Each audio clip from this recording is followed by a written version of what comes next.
মধ্যপ্রাচ্য জুড়ে ভয়াবহ যুদ্ধ বাঁধার পদধ্বনি পাওয়া যাচ্ছে। লেবানন সীমান্তে ইহুদিবাদী ইসরায়েলের চালানো নির্বিচার হামলায় প্রবলভাবে ক্ষিপ্ত ইসলামী প্রজাতন্ত্র ইরান।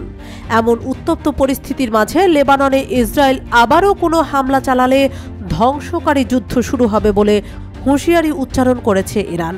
তবে হুঁশিয়ারি শুনে চুপ করে থাকেনি নেতানিয়াহুর বাহিনীও। জবাবে পাল্টা হুঁশিয়ারি দিয়েছে ইসরায়েল। ইহুদিবাদী এই দেশটি বলেছে, যুদ্ধের হুমকি দেওয়ায় ইরান নিজেই ধ্বংস হওয়ার যোগ্য হয়ে পড়েছে। 30 জুন রবিবার এক প্রতিবেদনে এই তথ্য জানিয়েছে বার্তা সংস্থা রয়টার্স।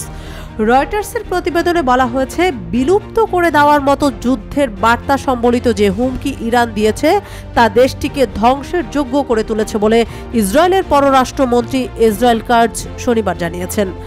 সোশ্যাল মিডিয়া প্ল্যাটফর্ম এক্সে দেওয়া এক পোস্টে কাটজ বলেছেন, যে দেশ বা সরকার ধ্বংসের হুমকি দেয় তারা নিজেরাই ধ্বংস হওয়ার যোগ্য।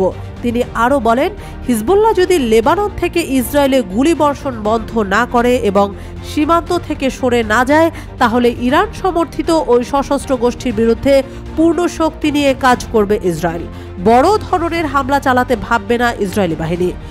মূলত গত বছরের অক্টোবর থেকেই ফিলিস্তিনের গাজা ভূখণ্ডে বর্বর আগ্রাসন চালিয়ে যাচ্ছে দখলদার ইসরায়েলি বাহিনী।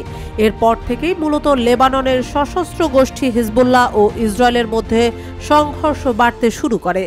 গত প্রায় 9 মাস ধরে ইসরায়েলি সীমান্তবর্তী অঞ্চলগুলো লক্ষ্য করে রকেট ও ড্রোন হামলা চালিয়ে আসছে ইরান সমর্থিত লেবাননের হিজবুল্লাহ গোষ্ঠী।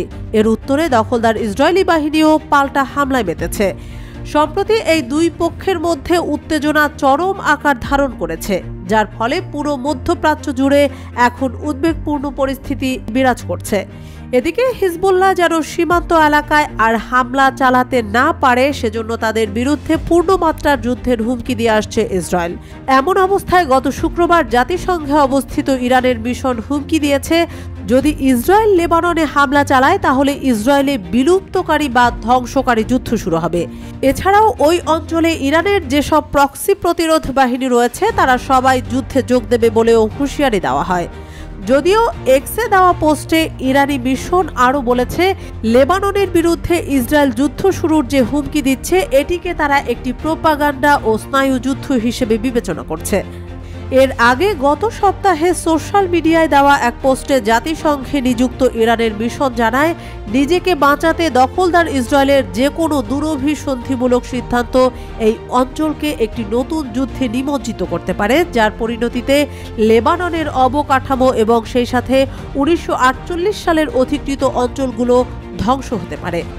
বিবৃতিতে আরও বলা হয়েছে, সম্ভাব্য এই যুদ্ধে নিঃসন্দেহে একটি পক্ষের চূড়ান্ত পরাজয় হবে এবং সেটি হবে ইহুদিবাদী ইসরায়েলের।